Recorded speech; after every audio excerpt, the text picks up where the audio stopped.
Astagfirullah. Bunda mengelus dada seolah Axel adalah penjahat kelas kakap.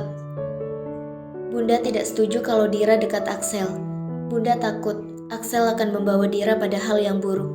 Bunda khawatir Dira akan mengikuti cara berpikirnya yang menganggap agama itu tidak penting. Jika ada laki-laki yang baik datang, sebaiknya tidak menolak, sayang. Jarang-jarang ada laki-laki sebaik Saha. Di mata Bunda, dia laki-laki yang cocok untuk kamu dan bisa membimbing kamu. Aku diam dan tak tahu harus berkata apa. Mas Saha memang baik. Lalu apa aku berdosa jika menolaknya? Ayah, Bunda, apa aku harus menerimanya? Apa hukumnya jika wanita muslim menolak lamaran? Mungkin Mas Saha belum melamar, tapi jika Dira menerima ajakan ta'arufnya, itu artinya suatu saat dia akan melamar. Ayah tersenyum. Tidak ada paksaan menikah dalam Islam, sayang. Ada hadisnya. Tidak boleh menikahkan seorang janda sebelum dimusyawarahkan dengannya, dan tidak boleh menikahkan anak gadis atau perawan sebelum meminta izin darinya. Lalu mereka bertanya, "Ya Rasulullah, bagaimana cara mengetahui izinnya?"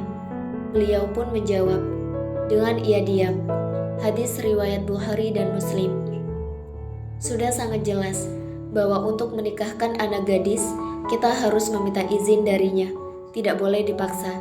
Jadi dalam Islam boleh menolak lamaran. Tapi Mas Saha ini laki-laki yang solih, ayah. Bunda menyelah. Rasulullah pernah menolak lamaran Abu Bakar dan Umar bin Khattab untuk putrinya Fatimah Az-Zahra. Siapa yang meragukan kesolihan dan kapasitas keduanya? Rasulullah menikahkan putrinya dengan Ali bin Abi Thalib, pemuda yang bermodalkan baju besi sebagai mahar. Dan setelah menikah, Fatimah berkata pada Ali bahwa sebelumnya ia pernah jatuh pada seorang pemuda. Ali bertanya, kenapa Fatimah mau menikah dengannya? Dia menjawab, karena pemuda itu adalah dirimu. Jadi tidak ada yang salah menolak lamaran sekalipun pemuda yang melamar adalah orang solih. Karena menikah itu harus dengan kerelaan dan hatinya tergerak.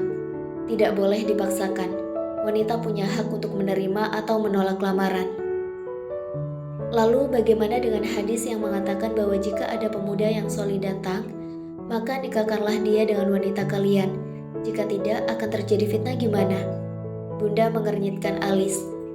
Hadis itu ditujukan untuk wali nikah yang akan menikahkan wanita, bukan untuk wanita yang dilamar. Apabila seseorang yang kalian ridhoi agama dan akhlaknya datang kepada kalian untuk meminang wanita kalian, maka hendaknya kalian menikahkan orang tersebut dengan wanita kalian. Bila kalian tidak melakukannya, niscaya akan terjadi fitnah di bumi dan kerusakan yang besar. Hadis riwayat At-Tirmizi nomor 1084. Dihasankan Al-Imam Al-Albani dalam Al-Irwa nomor 1868. As-Sahihah nomor 1022. Jadi maksudnya, sebagai wali nikah, dia tidak boleh menghalangi pernikahan dan sebaiknya menerima hibahnya untuk pernikahan wanita dalam perwaliannya dengan pemuda itu. Jika memang wanita itu mau, perlu digarisbawahi bahwa hadis ini tidak lantas menjadi senjata bagi pemuda yang lamarannya ditolak, karena ini ditujukan untuk wali nikah. Sekali lagi, wanita punya hak untuk menolak lamaran jika memang hatinya tidak sreg. Tidak apa menolak karena tidak cinta. Yang salah itu menolak karena kesolihannya. Selama alasan menolak bukan karena ketakwaannya, tidak mengapa. Tidak ada paksaan untuk menikah jika hati tidak tergerak. Islam itu mudah dan tidak mempersulit. Karena itu, sebaiknya wanita mempertimbangkan baik-baik sebelum memutuskan. Minta petunjuk pada Allah, sholat istikharah. Adapun hadis lain tentang pertimbangan menikahi pasangan, wanita itu dinikahi karena 4 hal. Karena hartanya, karena keturunannya, karena kecantikannya, dan karena agamanya. Maka pilihlah karena agamanya. Niscaya kamu akan beruntung. Aku dan Bunda mendengar penjelasan ayah begitu serius. Ayah selalu bijak memandang sesuatu tanpa memaksakan, tanpa menghakimi. Ini yang membuatku nyaman mencurahkan apa yang berkecamuk di hatiku pada ayah. Ayah cuma memberi pandangan. Agama menjadi kriteria utama mencari pasangan. Tapi sekali lagi, keputusan ada di tangan Adira. Kalau memang Adira belum siap, hati belum tergerak, jangan dipaksakan. Jangan tergesa-gesa mengambil keputusan. minta petunjuk sama Allah. Dan untuk Axel, doakan dia agar tersentuh hidayah untuk memeluk agama Islam. Selama Axel masih pada keyakinannya, masih menjadi agnostik, ayah gak akan menyetujui jika kamu memilihnya. Jika suatu saat dia menjadi mu'alaf karena Allah, benar-benar tanpa paksaan, tulus dari hatinya yang terdalam dan dia mau belajar, ayah tak akan menghalangi karena bisa jadi itu jalan Dira untuk membimbing Axel. Namun sekali lagi, jangan berharap pada manusia, berharaplah pada Allah. Mudah-mudahan seiring berjalannya waktu dan seiring dengan sholat istihoro yang Dira jalankan, Dira akan mendapat kemantapan hati untuk memutuskan. Hatiku merasa jauh lebih tenang setelah mendengar petua dari ayah. Aku merasa bersyukur memiliki orang tua yang demokratis dan tidak pernah memaksakan kehendak mereka. Terima kasih banyak ayah dan bunda. Sekarang Dira merasa jauh lebih tenang. Kuulas senyum terbaik. Anak ayah sudah besar ya, sudah merasakan jatuh cinta. Yang harus kamu ingat, kendalikan perasaan kamu. Jangan sampai kamu yang dikendalikan perasaan. Dan selalu ingat pada Allah, jaga langkah kamu tetap di jalannya. Tugas ayah sekali lagi. Aku mengangguk, akan selalu kuingat nasihat mereka. Jam 10 pagi, cuaca terasa gerah. Biasanya menjelang sore mendung bahkan hujan. Aku kibaskan kertas agar rasa gerah berkurang. AC dalam ruangan tidak berfungsi. Tiba-tiba Axel menghampiriku dan duduk di depanku. Kerudungnya lebar amat, apa gak gerah? Pakaianmu itu kuno, kayak emak-emak. Sesekali pakailah yang seksi. Axel menaikkan alisnya dan tersenyum padaku. Yang aku tak suka, ia mengedipkan mata. Ternyata dia tak berubah, masih saja usil. Aku pikir dia akan lebih cool menghadapiku. Seksinya perempuan itu untuk suaminya seorang, balasku tanpa menolehnya. Wow, berarti aku harus jadi suamimu dulu ya, biar bisa lihat seksinya kamu. Lagi-lagi ia senyum penuh arti. Nikah yuk, lanjutnya skenanya. Seakan ajakan menikah bisa dijadikan bahan candaan.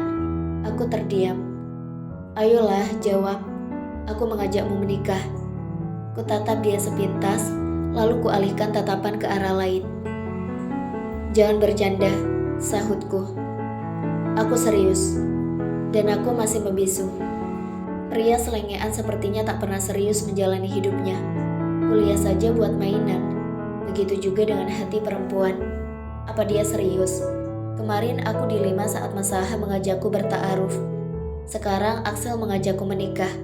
Aku yakin dia hanya bercanda. Kamu tahu kan bagaimana hukum wanita muslimah menikah dengan laki-laki non-muslim? Kemarin Pak Saha sudah menjelaskan. Axel mengangguk.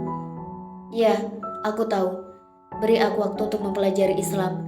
Kalau suatu saat nanti aku tertarik memeluk agama Islam, aku hanya ingin memastikan bahwa itu murni dari hati, bukan karena ingin menikahimu. Karena itu aku perlu waktu lebih untuk mempelajarinya. Jujur, sejak aku sering bertanya tentang aturan-aturan dalam agamamu, ditambah kemarin Pak Saha menjelaskan tentang rahasia ilmiah di balik masa idah, aku tertarik untuk mempelajari lebih dalam. Sebelumnya, aku udah sedikit mempelajarinya, tapi sekarang keinginan itu semakin kuat. Kali ini ia terlihat begitu serius, sangat jauh berbeda dengan keusilannya di awal dia menyapaku. Rasanya belum pernah aku melihatnya seserius ini.